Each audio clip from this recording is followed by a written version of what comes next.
Yeah, viewers all over the world, as you already know my name, Ogbuefi Ezeana, ugochitubelu na Oraifite. I'm an ancient high priest.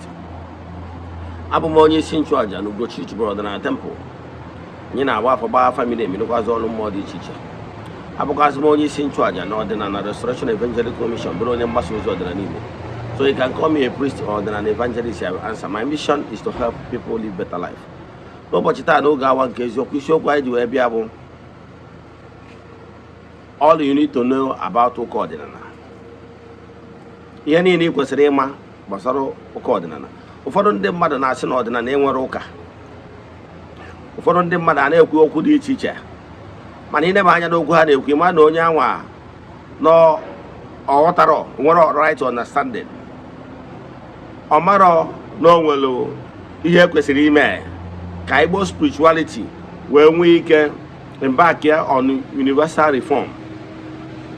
And etu a nwere ike isi wee mee wee sustain evangelization in Igbo spirituality to stand the test of time. Ọtụtụ ndị mmadụ aghọtara na because of onye na uchie, onye mee uchie na onye nọrọ na nke ya kpatara na Igbo spirituality anọkọtara ọnụ dịka ofu otu kwee na ofu okwukwe na-agbasakwazi ofu okwukwe. Ọnya ka eji wee nwee so much division of opinion.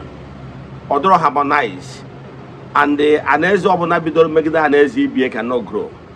Ọnya kpatara ndị nna nna anyị ha in their wisdom wee tọọ ntọala ofe sotuchi, mana amatara na ọtụtụ ndị mmadụ amaghị maka ya.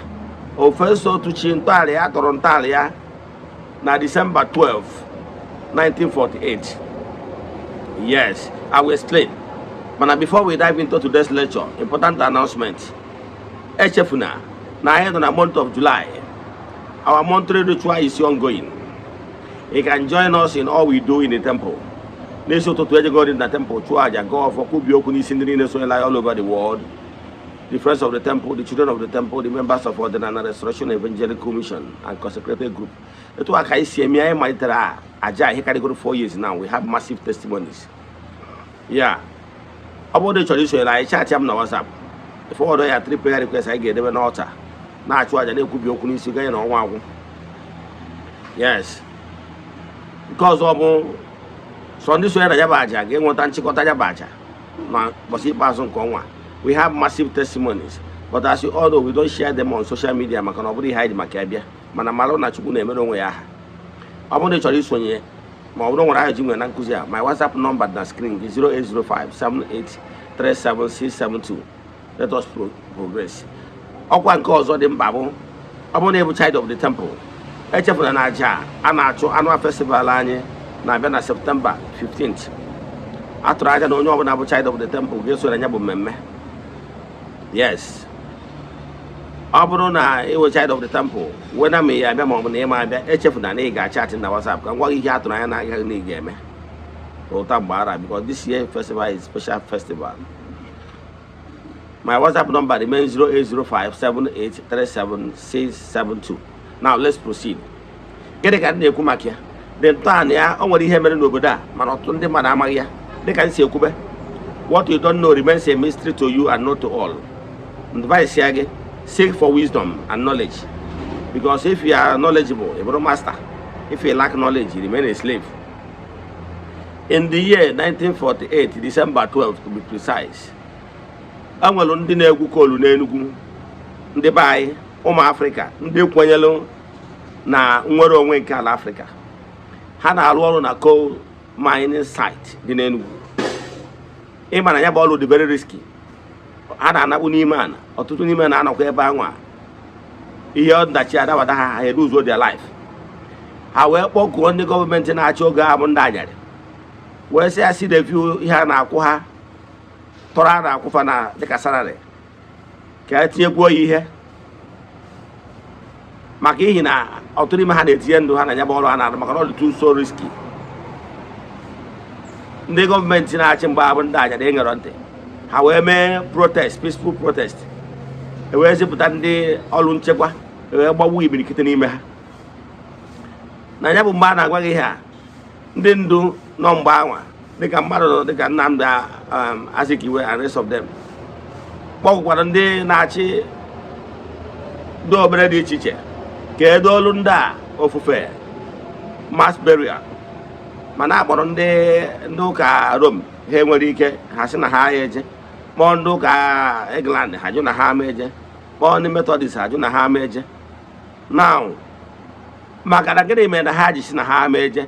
Ịma na mgbe anwa ndị anyarị na-achịba anyị na ndị isi ndị ụka ndị a bụ ụka ndị ọcha wetara, ndị anyarị wetara, ha na gọọmenti na-alụkọ, ha na ndị ọcha wetara gọọmenti gbaa na-alụkọ, maka n'ihi na ha na ha bụ 5 and 6 ha refuse to bury these our brothers maka na ha protest for their right. Etu a ka o si wee bụrụzie na ndị nna anyị ha wee sị wee bụrụ ozu ndị a wee ga wee nia aba na December 12, 1948. Ya bụ since ya nwa ọ mgbe aka anyị ji wee sizie ebe ọ bụ na ndị anyarị enwere ike iprotect, ndị ụka dị iche iche enwere ike iprotect the interest ndị be anyị, ka anyị jirizie aka anyị kpọkwuwe chi nke ala anyị. Etu a ka esi wee nwee formation wee bidozie wee doo ofufe wee nye ụmụnne anyị ndị a. Ọnya batara anyị bụ ndị ụka ọdịnala every December 12 anyị na-akpọ 12-12 na-eselebreti mkpụrụ obi ụmụnne anyị ndị a ndị tinyelu ndụ ha maka ihe na ha na-edifendị ọdịmma ndị Afrịka. Ọtụtụ n'ime ụlọ amarọ na-enwelu ụka ofufe nsọ ọdịnala ndị na-efe naanị otu Chukwu a na-akpọ Godian religion. Godian religion bụ ofufe nsọ usoro ala Afrịka a na-akpọ African traditional religion. Ụfọdụ n'ime ụlọ na-agụta ya n'akwụkwọ mana ị mara na ọ na-eme exist. I can tell you na ọ na-eme exist. E nwere ọtụtụ ndị gbalụ mbọ ihibe ofufe nsọ Afrịka. Ọ bụrụ ọsịsọ na Naịjirịa ka ọ dị, ọ dịkwu na mba Afrịka ndị ọzọ. Mmadụ dịka Kwame Nkrumah, Abat Macaulay, Dr. Nnamdi Azikiwe, Emaya Ọkpara, BC Wudna, Eze-Ana Okafor of Unubi and rest of them. So na ndị tọrọ ntọala ofufe nsọ otu chi a sokwazi gbasaa ya n'ụzọ dị iche iche. Eze-Ana Okafor sokwa na ndị gbasara ya n'ụzọ pụrụ iche. To cut the whole story short, ofufe nsọ otu chi dị na mpaghara ebe dị iche iche n'ala anyị, especially ka ọ dị n'ala Igbo. Yes, ma mmadụ ụtụtụ ebe ị nwere ike isonyere anyị na ofufe nsọ anyị na-edebe ụbọchị ụka.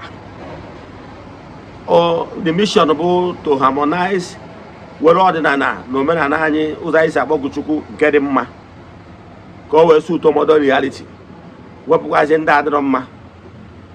Yes, ya bụ ị na-esonyere anyị ị ga-aghọta ihe dị n'ofufe, ụzọ esi ekpere Chukwu okike pụrụ ime ihe niile na-esighị n'aka onye ọbụla. Yes, ofufe nsọ otu chi a agbanyego nnukwu mgbọrọgwụ. Anyị enweghị akwụkwọ ekpere na abụ, anyị nwere akwụkwọ akpọ Holy Nkomi ebe anyị si enweta ihe ọgụgụ a na-agụkwa ndị nna nna anyị ha dere ya dịka akwụkwọ yiri akwụkwọ ndị ụka na-akpọ Baịbụl. Anyị nwere nke ya na-akpọ Nkomi, Holy Nkomi. Then anyị nwekwaziri ọtụtụ usoro emume dị iche iche esi enwe ofufe. Ana m akpọ ka ị bịa sonyere anyị. Ọ bụrụ na ị nọ na mpaghara Aba, ma amara ofu atọ ebe ihe eje jee na 97 Ịkọtọ Ekpene Road gị na Aba, Ogbo Hill, Aba. Ọ bụrụ na ị nọ na Lagos, anyị nwere na Urile, anyị nwere na Maza. Yes, ọ bụrụ na ị nọ na Abuja, jebe na Jabi opposite Ukraine Embassy, nọrọ ebe ahụ ụbọchị ụka 9 AM ka ị nwee ike isonye na ya bụ ofufe. Ọ bụkwa ndị nọ na mpaghara ala Igbo anyị a, ị nọrọ n'ọzọ obodo, anyị nwekwara ụlọ ofufe ebe anwa. Ị nọrọ na Nnewi, ọmụnwa dị nchaji nke gbasara Nnewi station. Ana m akpọ ka ọ bụrụ na mpaghara Nnewi ka ị bịa sonyere anyị na ofufe anyị na-edebe ụbọchị ụka. Ị nọrọ ebe ahụ na ọkụ elekere nke 9, ọkụ elekere nke 10, anyị malite ofufe proper. Gịnị ka m na-ekwu maka ya? What you don't know remains a mystery to you. Ọtụtụ ihe anyị na-agbagharị from pillar to post nwere solution. Ọtụtụ n'ime ụlọ ana m akpọ especially ndị a niile sịrị na ha na-abụzi ha chụọ aja ihe mmee na ọ nara agara ha, ma ndị ya sị na ha achụgo aja dị iche iche ọ gara ọrụ ha. I can tell you, ofufe nsọ otu chi bụ white altar ka ọ bụ. Yes, mma akọwara gị ọfụma na ọ bụrụ na ị bịa nso. Ọ bụrụ na ị chọrọ ka enye gị direction ma ọ bụ nye gị contact person, na ebe ndị a mụgasịrị afa na ebe ndị ọzọ. Yes, echacha m na WhatsApp. My WhatsApp nọmba dị na screen gị. Gịnị ka anyị na-ekwu maka ya? Na anyị na-akpọ ka ị na-esonye n'ofe nsọ otu chi ka ị wee mata ihe ị na-amaghị, ka ị marụkwa na-enwelu ihe omimi dị n'ofe nsọ, ka ị mata ọtụtụ ihe ga-enyere gị aka ka ị wee tụọ onwe gị na-agbụ, especially ụnụ bụ ndị sịrị na ụnụ achụgo aja dị iche iche.